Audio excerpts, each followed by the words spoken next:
Assalamualaikum warahmatullahi wabarakatuh. Perkenalkan, nama saya Intan Zurieti dengan NIM 2211081013.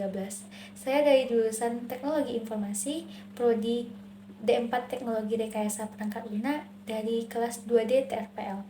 Oke, pada kesempatan kali ini saya akan mempresentasikan video UAS kecerdasan buatan yang diampu oleh Ibu Dwini Maidelvi, yang dimana saya pada saat sekarang ini akan membahas tentang sistem pendukung keputusan pemilihan kampus terbaik menggunakan metode TOPSIS. Yang akan dibahas pada presentasi kali ini, yang pertama ada abstrak, yaitu berisi tentang gambaran umum dari metode yang saya angkat. Yang kedua ada introduction atau penjelasan atau konteks latar belakang dari penelitian.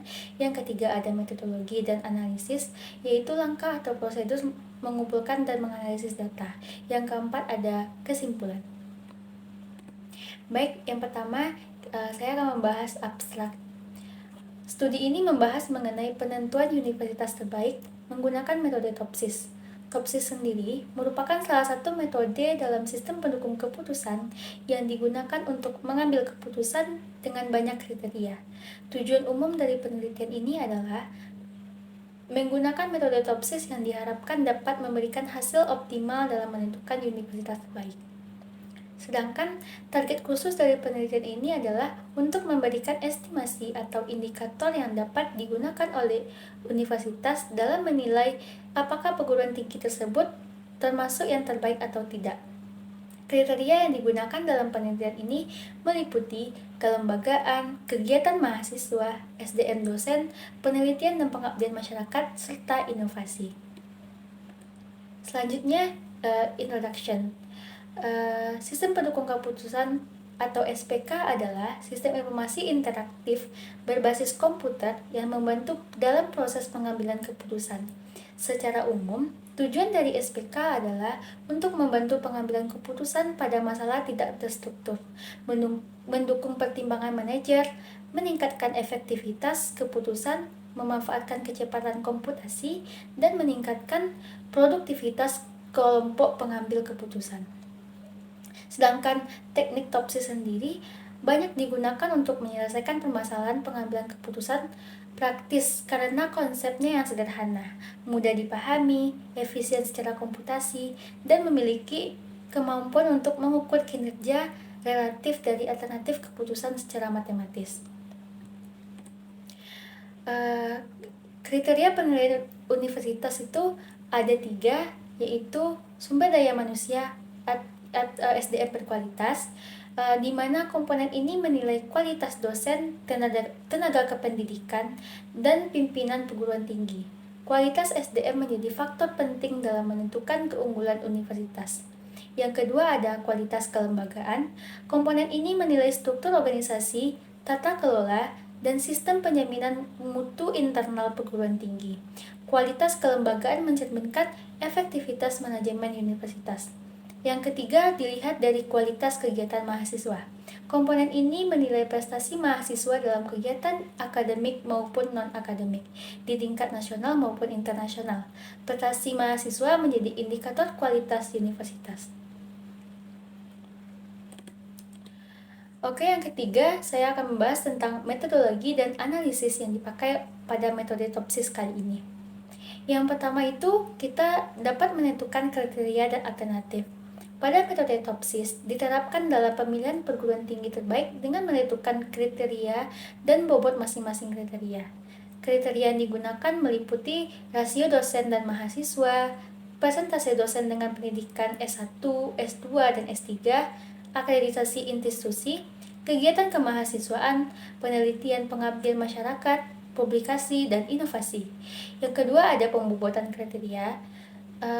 Metode ini sama dengan menentukan kriteria alternatif, yang dimana juga menilai digunakan rasio dosen dan mahasiswa, pendidikan S1 dan S2 dan S3, akreditasi institusi, kegiatan kemahasiswaan, penelitian, pengabdian masyarakat, publikasi, dan inovasi. Yang ketiga ada pembobotan kriteria. Setelah menentukan kriteria dan bobotnya, langkah berikutnya adalah membuat matriks keputusan yang berisi nilai-nilai dari setiap kriteria untuk masing-masing alternatif perguruan tinggi. Matriks ini akan menjadi dasar untuk proses normalisasi dan perhitungan jarak ideal positif dan negatif.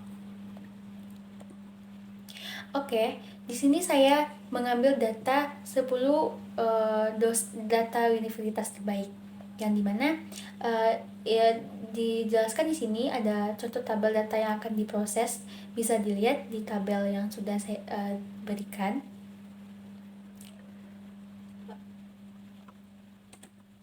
Dari data di atas, kita peroleh matriks pembobotannya. Hasil dari alternatif data yang dimiliki sebagai berikut. Bisa dilihat dari tabel yang sudah saya berikan. Setelah mendapatkan hasil matriks pembobotan, semua kriteria langkah berikutnya adalah membuat matriks XIJ yang terdiri dari M alternatif dan N kriteria. Matriks ini berisi weight atau nilai dari setiap alternatif untuk masing-masing kriteria yang ada, yang mana tabel tersebut dapat dilihat dari contoh yang telah saya berikan. Baik, selanjutnya hitung bobot setiap data yang digunakan. Berikut hasil dari perhitungannya, yang mana kita dapat melihat dari tabel tersebut.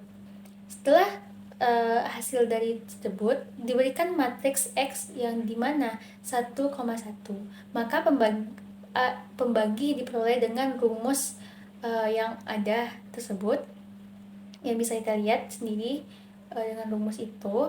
Setelah menentukan nilai pembaginya, diperoleh matriks ternormalisasi seperti yang sudah saya berikan contohnya pada tabel tersebut yang bisa kita lihat.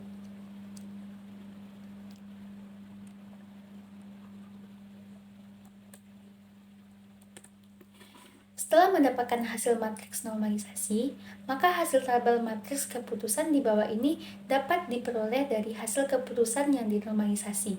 Dikalikan bobot data kriteria dengan rumus sebagai berikut, yaitu XIJ sama dengan WI dikali NIJ. Dan hasil bobot kriterianya adalah sebagai berikut yang sudah saya berikan tabelnya di situ yang dapat kita lihat bersama. Ini merupakan hasil dari pembobotan kriterianya.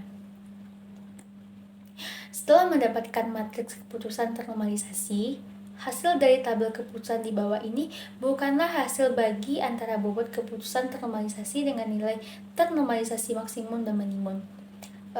Berikut ada rumus yang harus kita dapatkan, yang harus kita masukkan untuk mendapatkan hasil minimal maksimum berdasarkan kriterianya. Dari rumus tersebut kita perhitungkan dan kita mendapatkan hasil dari kita mendapatkan dua hasil, yaitu hasil dari alternatif A plus dan A min. Yang kedua ada hasil dari alternatif D plus dan D min, yang sebagaimana bisa kita lihat sendiri dari tabel tersebut.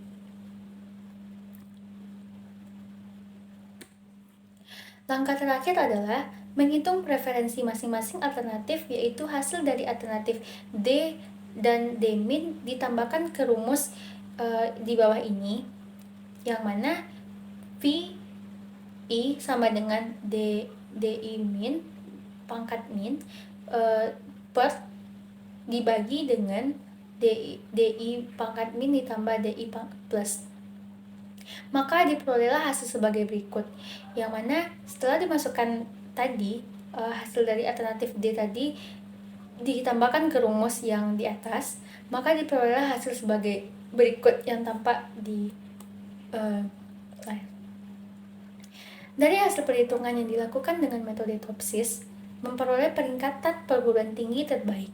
Hasil terbaik diperoleh adalah nilai tertinggi, yaitu hasil dari metode TOPSIS ini didapatkan, yang memperoleh nilai tertinggi adalah data dari A2.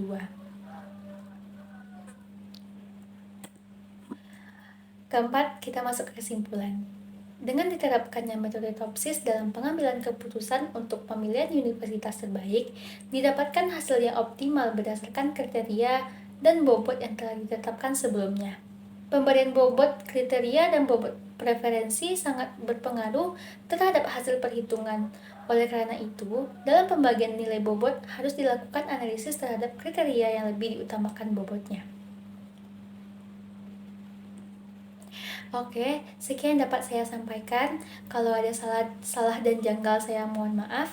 Saya sudahi. Wassalamualaikum warahmatullahi wabarakatuh.